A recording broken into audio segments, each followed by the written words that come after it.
Saudara-saudari yang terkasih di dalam Allah Tritunggal, di dalam nama Bapa dan Putra dan Roh Kudus. Amin dan Shalom.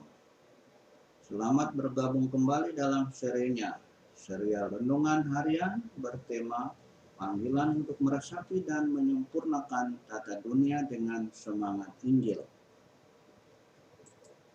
Pada seri ke-19 hari ini, Sabtu 4 September 2021, pada hari keempat bulan Kitab Suci Nasional ini, pemazmur dihadirkan kepada kita dengan kesaksian bahwa Tuhan Allah adalah penolong baginya.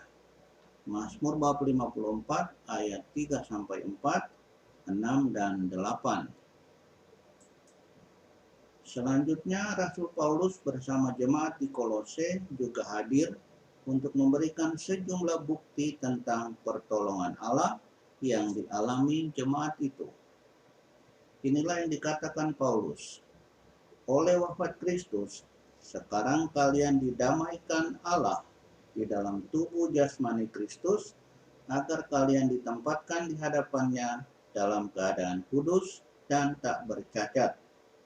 Sebab itu kamu harus bertekun dalam iman, tetap teguh dan tidak goncang, dan jangan mau digeser dari pengharapan Injil yang telah kamu dengar dan yang telah dikabarkan di seluruh alam di bawah langit, dan yang aku ini, Paulus, telah menjadi pelayannya.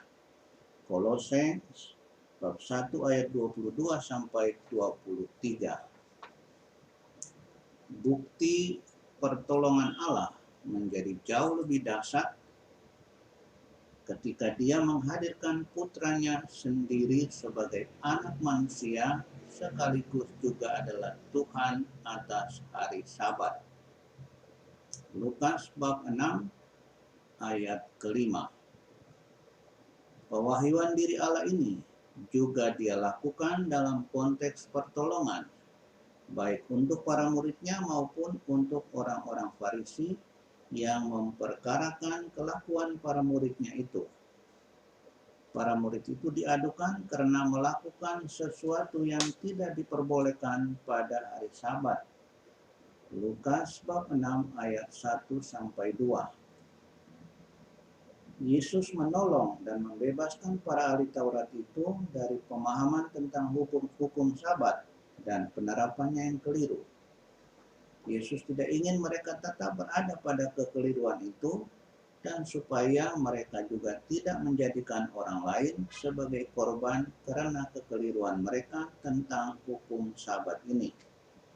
Karena itulah Yesus mengangkat kasus tentang Daud dan pengikutnya yang memakan roti sajian yang seharusnya hanya boleh dimakan oleh para imam. Lukas bab 6 ayat 3-4. Kasus Daud itu diangkat Yesus untuk menunjukkan bahwa tujuan dari hukum adalah untuk melindungi kehidupan manusia. Para ahli Taurat itu telah menggunakan hukum hanya untuk menilai dan mempersalahkan orang-orang, termasuk para murid dalam kasus memetik dan memakan gandum pada hari Sabat ini.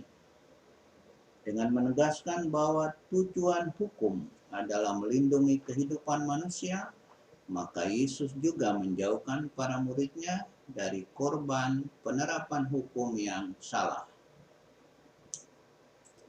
Saudara, supaya dapat meresapi dan menyempurnakan tata dunia dengan semangat Injil, pertama-tama kita sendiri harus bebas dari pemahaman tentang hukum plus penafsirannya, khususnya pemahaman dan penafsiran yang bertentangan dengan kehendak Allah, supaya tidak jatuh ke dalam kesalahan para ahli Taurat itu dan tidak ikut menyebabkan orang lain menjadi korban salah tafsir tentang hukum Sabat ini. Maka hendaknya kita senantiasa membuka hati untuk belajar dari Sang Anak Manusia yang hari ini memperkenalkan dirinya sebagai Tuhan atas hari Sabat. Apa yang dapat kita pelajari dari Dia, dari Injilnya hari ini? Pertama, bahwa dia tidak mencari-cari kesalahan orang lain. Kedua, bahwa dia mengarahkan orang-orang itu kepada pemahaman yang benar tentang hukum. Ketiga, bahwa dia menjamin agar hukum itu diterapkan demi menjamin kehidupan manusia, baik kehidupan jasmani maupun kehidupan rohaninya. Terima kasih Tuhan Yesus buat pengajaran-Mu bagi kami. Beri kami kemampuan untuk dapat melaksanakan hukum-hukum dan peraturan-Mu. Amin.